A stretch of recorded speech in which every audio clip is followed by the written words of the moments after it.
pessoal, espero que estejam todos bem. Hoje daremos continuidade à nossa disciplina de Fundamentos de Cálculo no Processo com a aula 27. E nesta aula nós veremos os balanços de energia em sistemas fechados e em estado estacionário, que é o tipo de sistema que ainda falta ver, e também falaremos um pouquinho sobre balanços utilizando a carta psicométrica. Certo. Assim damos continuidade então ao que vimos na aula anterior, onde nós discutimos, e vimos alguns exemplos de aplicações do balanço de energia em sistemas abertos, em estado estacionário e sem reação química.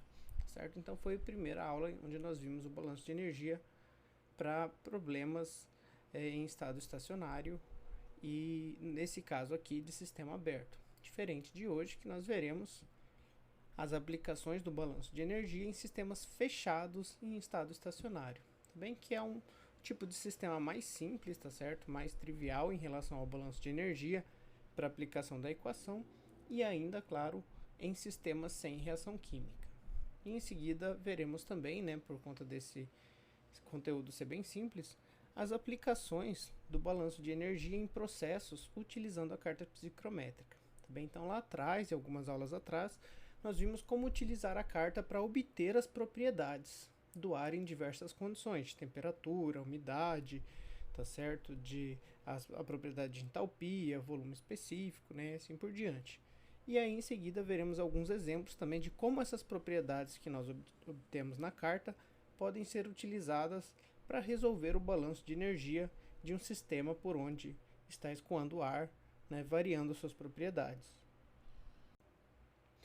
Bem, inicialmente, então, sobre o balanço de energia em processos industriais, o único sistema que falta nós vermos a aplicação é o sistema fechado em estado estacionário. Então, nós começamos aqui com os balanços em processos em regime transiente ou não estacionário, tá bem?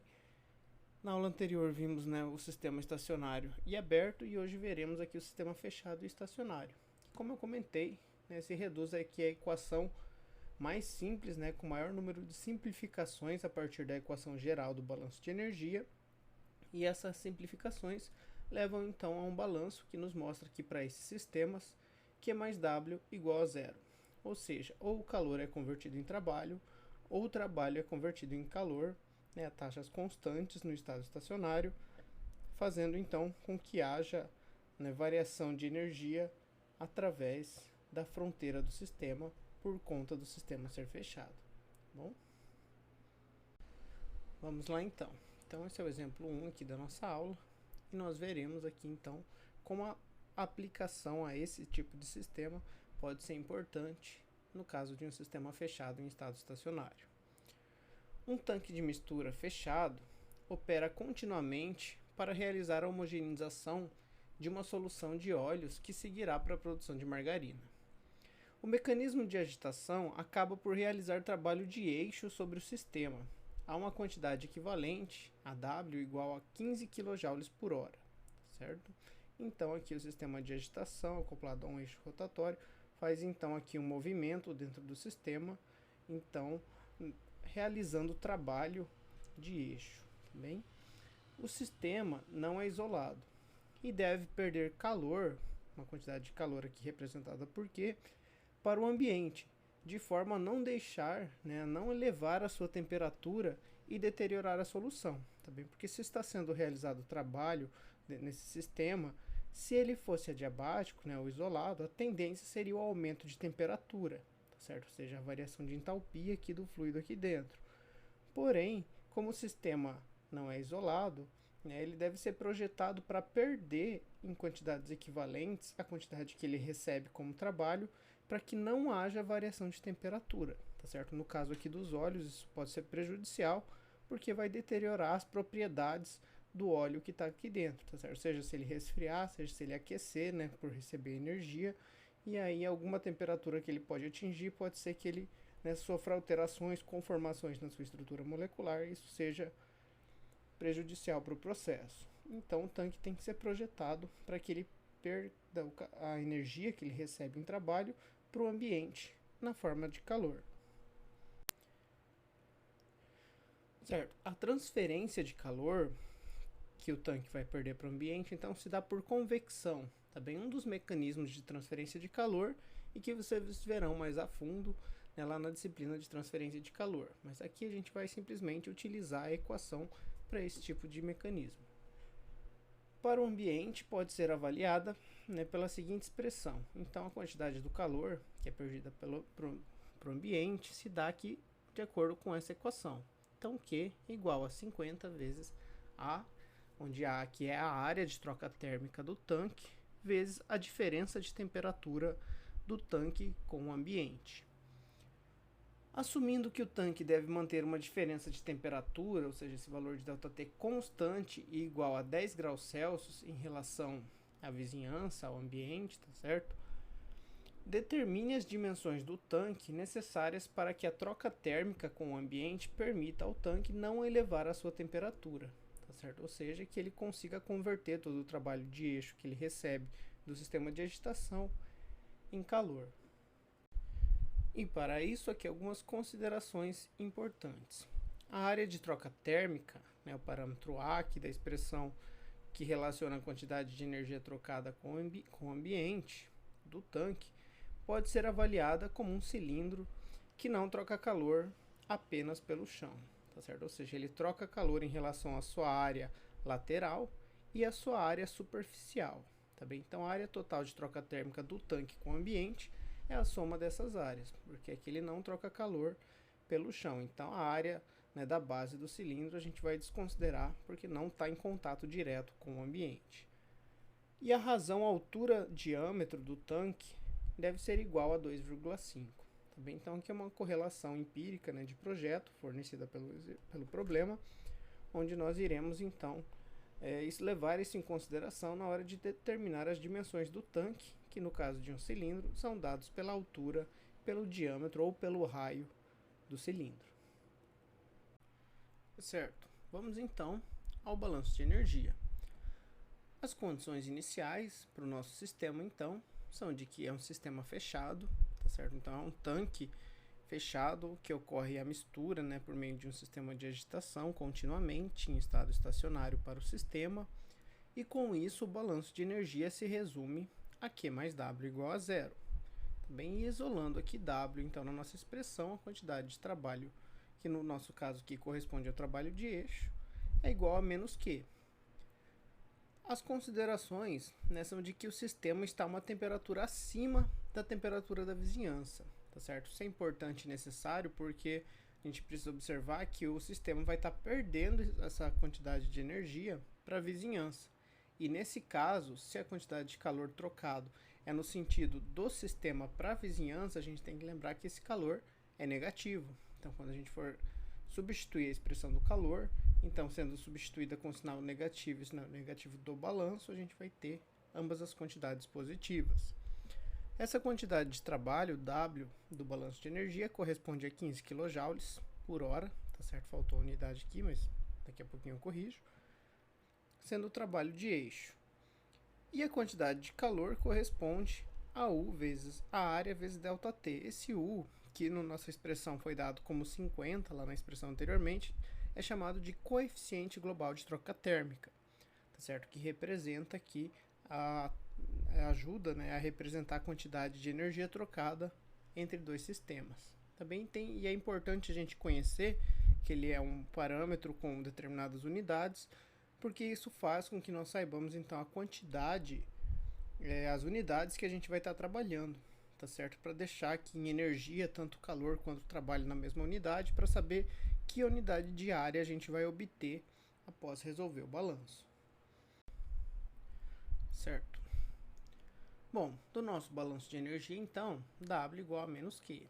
Então, 15.000 joules, tá certo? Para ficar compatível com a unidade de joules do coeficiente global de troca térmica, é igual a menos. Aí a nossa expressão, o calor que é trocado com a vizinhança é um calor negativo, porque está passando do sentido do sistema para a vizinhança, junto com o sinal aqui do balanço, tá certo? Vai ficar daí então positivo.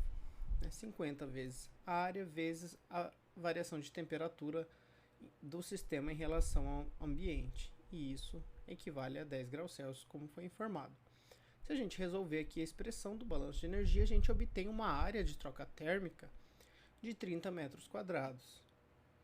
E para a gente determinar então as correlações, né, do dimensionamento do tanque, que é o que o problema pede, a gente vai ter que expressar essa área de troca térmica no formato cilíndrico, tá certo? De acordo com o que o problema pediu.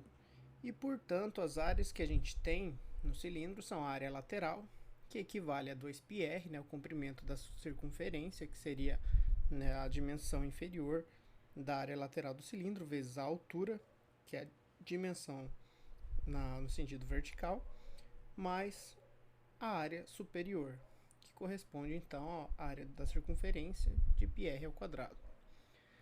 Sendo a nossa correlação também do problema da altura sobre o diâmetro, que equivale a 2 vezes o raio, igual a 2,5, nós podemos substituir a altura por 5r, tá certo? E ao fazer isso, né, multiplicando por 2, aqui obtemos a área igual a 10πr ao quadrado mais πr ao quadrado, que nos leva a 11πr ao quadrado, igual aos nossos 30 metros quadrados determinados aqui acima. Então, resolvendo aqui a nossa expressão para R, obtemos então as dimensões do tanque, que deverão ser o raio, né, aproximadamente 93 centímetros, e a altura aproximadamente 4,65 metros. Então vejam que a gente foi correlacionando, né, descobrimos aqui a dimensão para projetar um tanque que seja capaz de perder para o ambiente a mesma energia que ele recebe em quantidades de trabalho de eixo, utilizando o balanço de energia e as correlações geométricas aqui em relação à equação de transferência de calor do sistema para a vizinhança. Então percebam, né, que, como eu comentei, nesse sistema sempre vai ser simples. Ou a quantidade de trabalho que o sistema recebe é convertida em calor, ou ele pode receber uma quantidade de calor que vai ser convertida em trabalho na mesma proporção, certo? Na mesma taxa. Agora vamos falar um pouquinho sobre os balanços de energia em processos envolvendo variação de propriedades do ar, tá certo? Ou seja, problemas onde nós precisamos recorrer à carta psicométrica para obter as propriedades do ar e, a partir daí, então, aplicar o balanço de energia. Também, e são vários exemplos, né, de processos e condições que podemos encontrar assim na indústria. São os processos de secagem, umidificação, combustão, condicionamento de ar, certo? Resfriamento ou aquecimento de ar, condensação também, então o ar ele vai resfriando até essa duração e a partir daí toda a umidade começa a condensar. Então existem várias situações, né, que eu já discuti com vocês e falei lá na aula, onde nós vimos como utilizar a carta psicométrica. E nesses processos, nesses problemas, nós precisamos então aplicar o balanço de energia com as propriedades obtidas. Então vamos ver alguns exemplos logo em seguida. Vamos aqui então agora ao exemplo 2, tá? Que corresponde ao exemplo 2 da aula, que corresponde ao exemplo 11.3 do nosso livro texto, Himmelblau. Falaremos então sobre o aquecimento à umidade constante em uma caldeira doméstica. Bem, nesse problema, né, ar úmido a 20 graus Celsius, e lembrem que quando a gente não tem especificação, a gente considera a temperatura de bulbo seco, tá certo? E 49% de umidade relativa, é alimentado e aquecido em uma caldeira doméstica que opera continuamente até 40 graus Celsius, certo? Então, se a caldeira opera continuamente em estado estacionário. Quanto calor deve ser adicionado por metro cúbico de ar seco inicial e qual a temperatura de bulbo úmido final do ar na saída da caldeira, tá certo? Então também se o ar entra e sai da caldeira, ele vai estar operando como um sistema aberto, tá bem? E aqui a gente quer saber duas coisas: o calor adicionado, né, por metro cúbico de ar seco, que será então nossa base de cálculo, e a temperatura de bulbo úmido na saída da caldeira. E vamos assumir que o ar não varia a sua umidade, tá certo? Então ele não recebe água nem perde água, né, em relação a outra parte do sistema à medida que ele passa pela caldeira. Ele apenas sofre uma elevação de temperatura a partir de 20 graus Celsius até 40 graus Celsius. Certo. Para o nosso problema aqui então, né, as condições eu já comentei com vocês, um sistema aberto, entra e sai ar, estado estacionário para o sistema, a caldeira opera continuamente. Vem o balanço de energia, então, aqui vamos recorrer, Q mais W igual às variações das energias, né, da entalpia, energia cinética e energia potencial, como nós já vimos na aula anterior. Bem, as considerações para o nosso sistema são de que não há menção de realização de trabalho, não há variação de velocidade, nem variação de altura significativa. Com isso, então, vamos considerar aqui que não há trabalho realizado, nem variação de energia cinética ou variação de energia potencial. Apenas, né, calor por conta, né, do ar receber energia e essa variação de energia provocar uma variação de entalpia no ar. Então, calor igual a ΔH, né, a quantidade de calor igual a variação de entalpia. Bom, vamos aqui então delimitar os pontos, né, das condições que o ar entra e sai do processo na carta psicométrica. Tá bem? Como nós fazemos isso? Né, interpretando as informações e marcando os pontos, como nós já vimos lá na aula sobre a carta psicométrica. Temperatura de bulbo seco no ponto inicial, que eu chamei aqui então de ponto A, 20 graus Celsius. Também nesse caso aqui, 49% de umidade, foi o que o problema informou.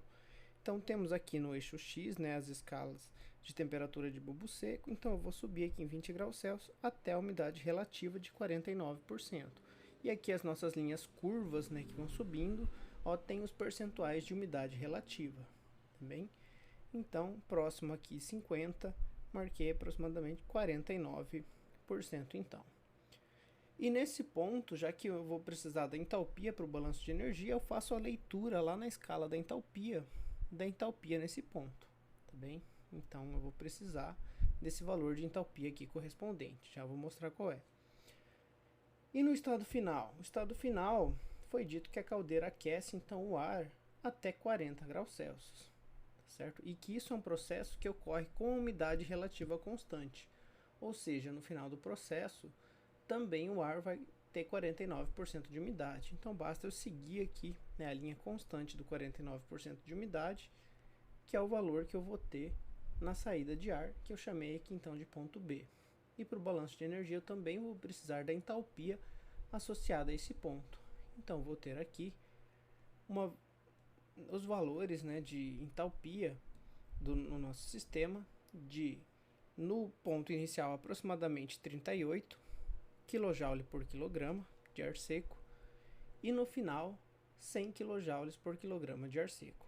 Tá bem? Outras informações importantes que eu vou precisar pegar aqui são o volume específico do ar seco na alimentação, porque o problema quer a quantidade de calor por metro cúbico de ar úmido que entra no processo. Então eu preciso do volume específico na alimentação do processo para determinar isso.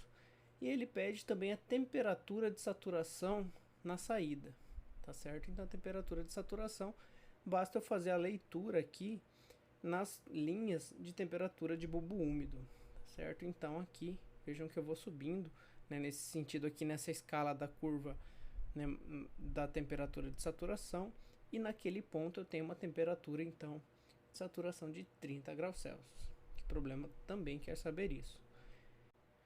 E agora, substituindo no balanço de energia, com a base de cálculo de 1 metro cúbico de ar seco, que é o que o problema pergunta, né, a quantidade de calor por metro cúbico de ar na alimentação também, pois aqui ao calcular a variação de entalpia, eu vou ter a variação de entalpia em quilojoules por quilograma, tá? Ou seja, variação de entalpia específica.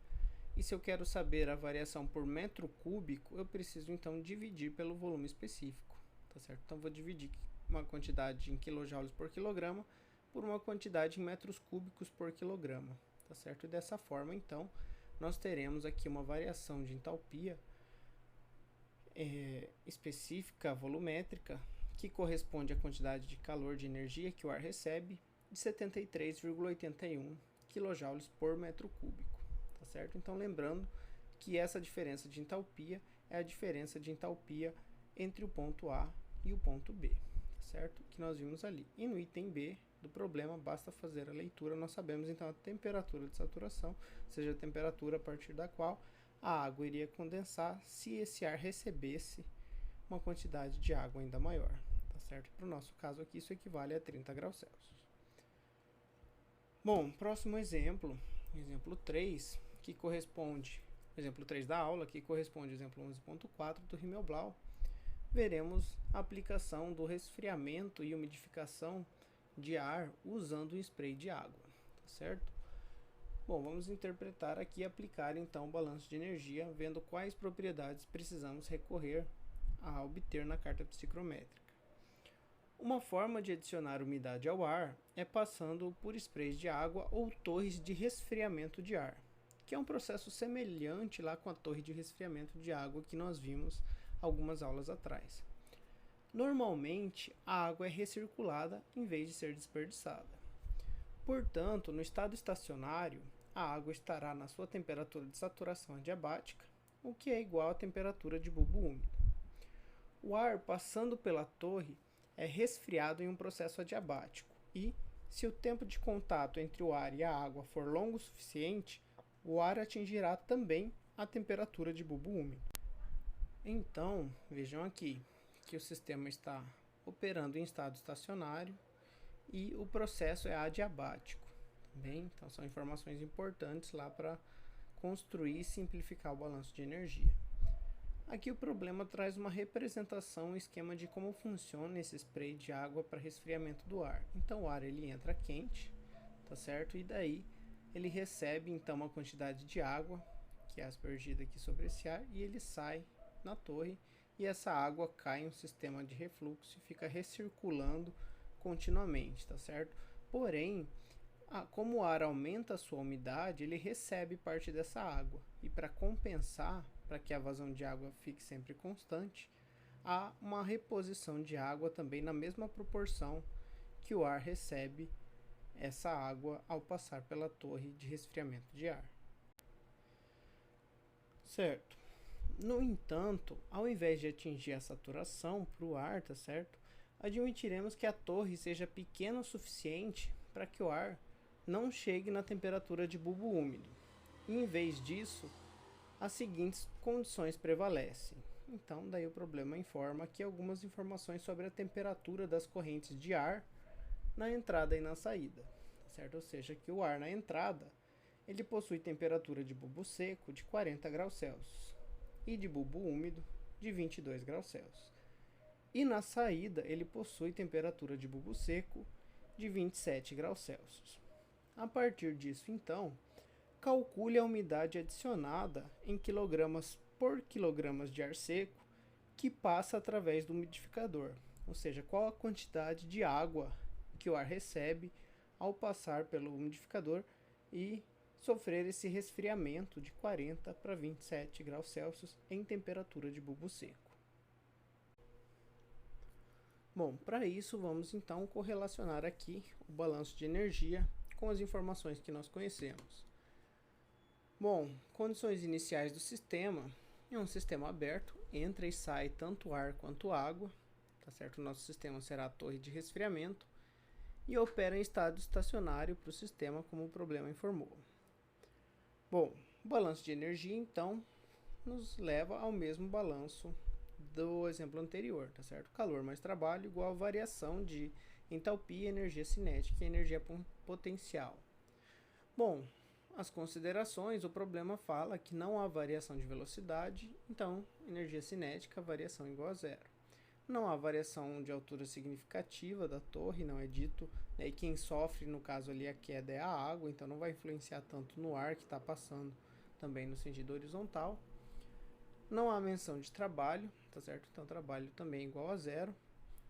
E também o calor trocado igual a zero, porque é dito que o ar sofre um resfriamento adiabático, certo? Então, somente por conta da incorporação de água, né, a energia que o ar acaba gastando para passar a água para a fase vapor e carregar essa umidade com ele. Bem, com isso, nosso balanço de energia se resume a ΔH igual a zero, variação de entalpia igual a zero, parecido com o caso que nós vimos também na aula anterior. Bom, para determinar então as propriedades, precisamos fazer essa consideração do balanço de energia na carta psicométrica. Então vamos aqui, temos a carta. Ponto inicial, ponto A, determinamos a partir da temperatura de bulbo seco no estado inicial, 40 graus Celsius, e da temperatura de bulbo úmido no estado inicial, 22 graus Celsius, tá certo? Aqui na escala da temperatura de saturação. Então vejo aqui que esse é o nosso ponto A. O processo ocorre de forma adiabática, com variação de entalpia igual a zero. Então a entalpia é a mesma no estado final.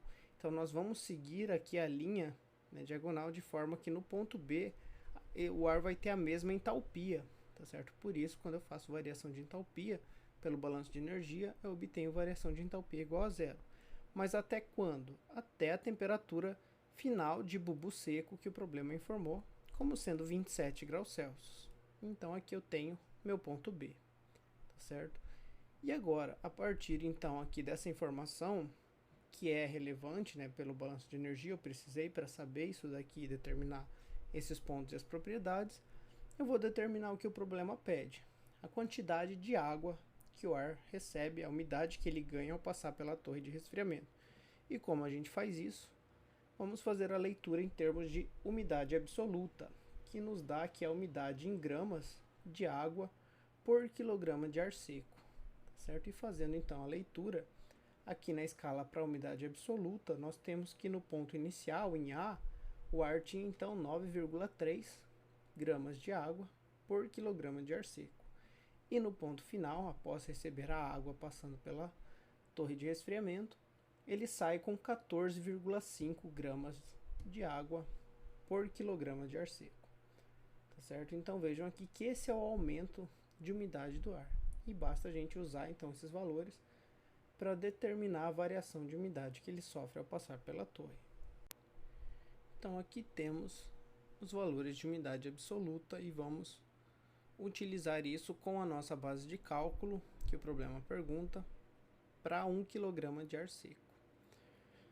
Bem, no ponto inicial, então, o ar entra com 9,3 gramas de água por quilograma de ar seco e no ponto B sai com 14,5 gramas de água por quilograma de ar seco. Então, a variação de umidade que ele acaba sofrendo corresponde a 14,5 menos 9,3, 5,2 gramas de água por quilograma de ar seco. Então, é essa umidade que o ar recebe, que ele ganha ao passar pelo resfriamento e que nós determinamos a partir do balanço de energia e da carta psicométrica na avaliação desse problema. Bem, então vamos agora aqui à atividade da aula 27. Então eu peço que vocês resolvam o primeiro exemplo da aula, considerando como base de cálculo da quantidade de trabalho de eixo produzida no sistema, pro sistema, e que ele está recebendo na forma de trabalho, igual ao valor correspondente aos 3 últimos dígitos do seu RA dividido por 10, certo? Então, se o seu RA é 100, vai ser 100 dividido por 10, 10 kJ. Se o seu RA é 500, 500 dividido por 10, 50 kJ, e assim por diante.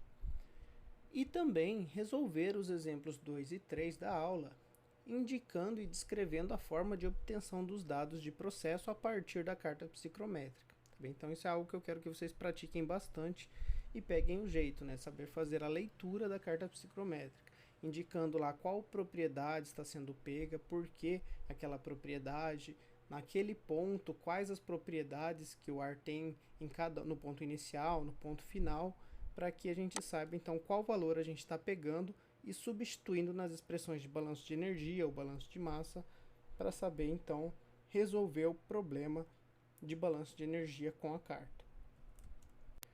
Aqui as principais referências da nossa aula, tá certo? Principalmente o nosso livro do Himmelblau.